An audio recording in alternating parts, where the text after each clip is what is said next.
Okay, in this lecture what we're going to be doing, this is the second segment, and we're going to be doing an example problem looking at applying the first law to a system whereby we have chemical reaction, oxidation, combustion. And so what I'll do, I'll begin like every other time writing out the example problem, and then we'll work through what we know, what we're looking for, schematics, and then we'll continue to solve it.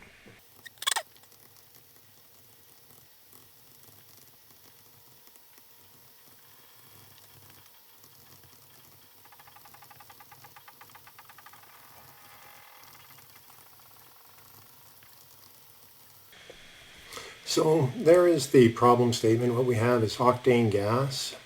Oops, sorry, there's a typo there. Octane gas, and that's C8H18, 25 degrees C, burns steadily, so we will have a uniform flow process, steady flow. We're told that we have 30% excess air and 60% relative humidity. So we're going to have to do the excess air calculation that we saw in an earlier lecture. Assuming combustion is complete and products leave the combustion chamber at 600 Kelvin, determine the heat transfer for this process per unit mass of octane. So that's the problem statement. What I'll begin by doing is writing out what we know, what we're looking for, as well as a schematic.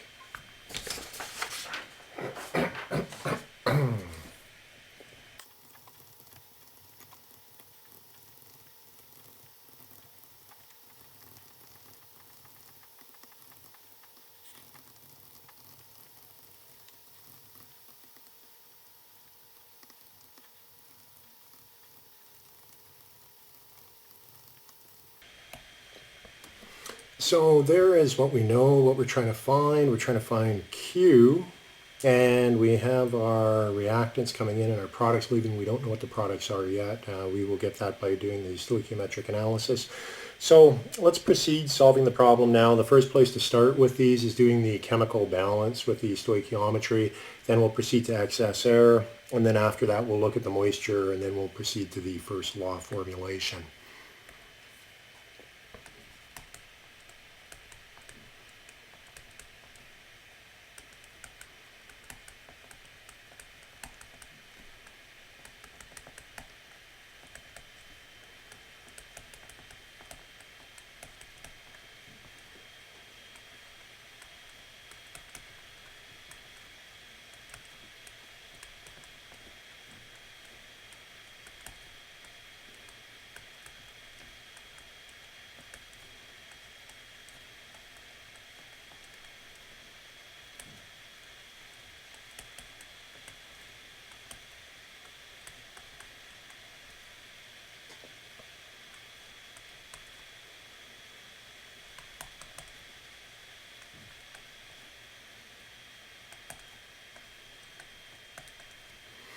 So there we have our reaction. What we're going to do is a mass balance for each of the different sides. So beginning with carbon, we have 8 on the left, and on the right-hand side, we have X. So that defines X for us.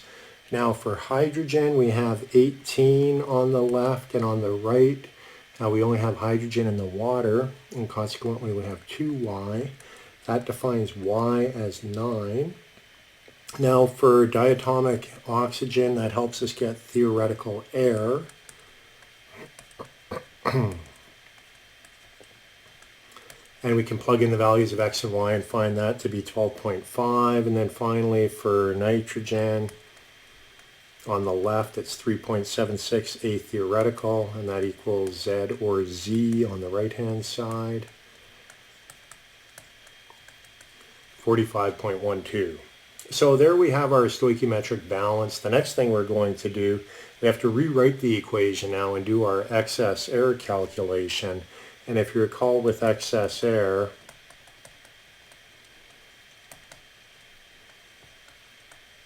we said it was 30%. So that means that we're dealing with 1.3 times the theoretical air, giving us 16.25 will be in the equation. That will leave free oxygen on the product side of the equation. So what I'm going to do in the next segment, or right now, I'm going to rewrite that equation.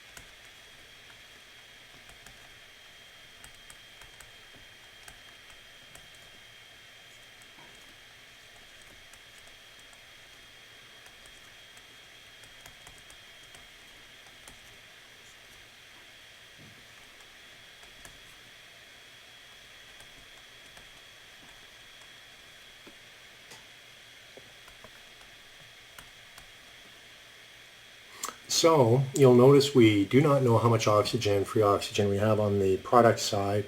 On the left, we know diatomic oxygen has 16.25, and then on the right, it is in the carbon dioxide, we have 8.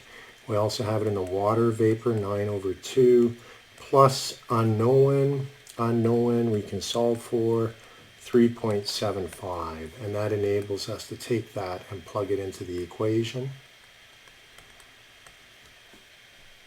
So there we go, we have our stoichiometric balance for the reaction equation now.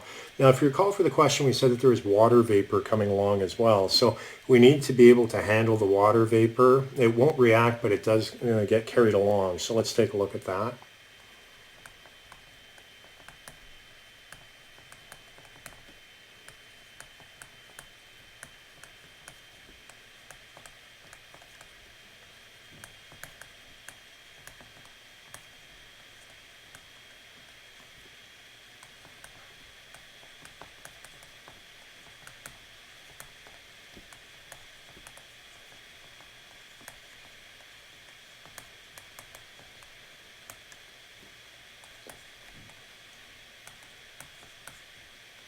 So what we'll do, we'll look at the partial pressure. We know the relative humidity, so we can look up the saturation pressure from steam tables for the water vapor. And with that, we can figure out the partial pressure attributed to the water vapor in our air.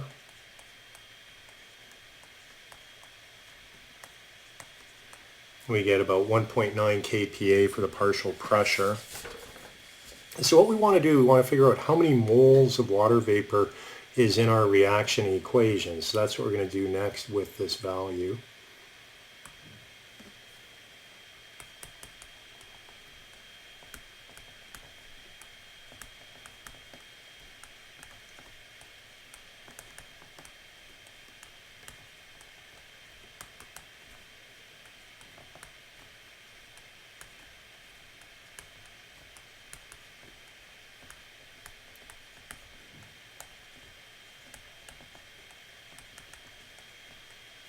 So the question that we ask is how many kilomoles of water vapor are in 16.25 times 4.76 kilomoles of dry air. The 16.25 is coming in from here, and we're assuming that this here is dry air. And so what we want to do is figure out how many kilomoles of water vapor we have.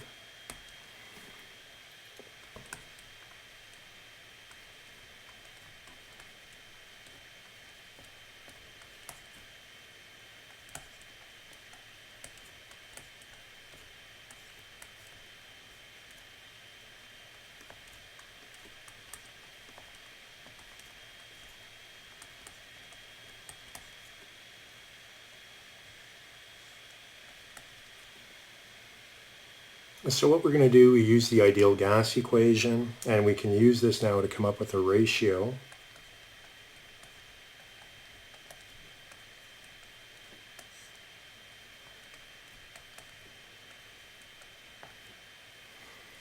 And what we want to do now is solve for the number of moles of water vapor, which is NV in this equation.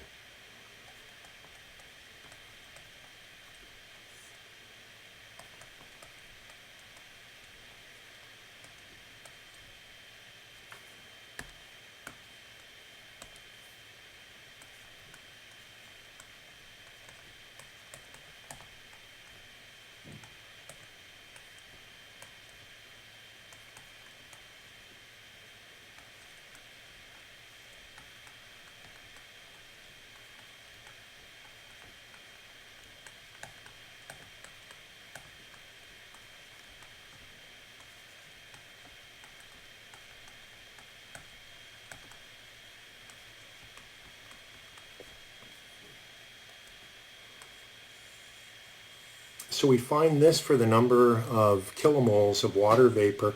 We're now going to take that and we're going to plug it back into our stoichiometric equation with excess air, this one here. So let's go ahead and do that, and that will give us the equation with which we will apply the first law to.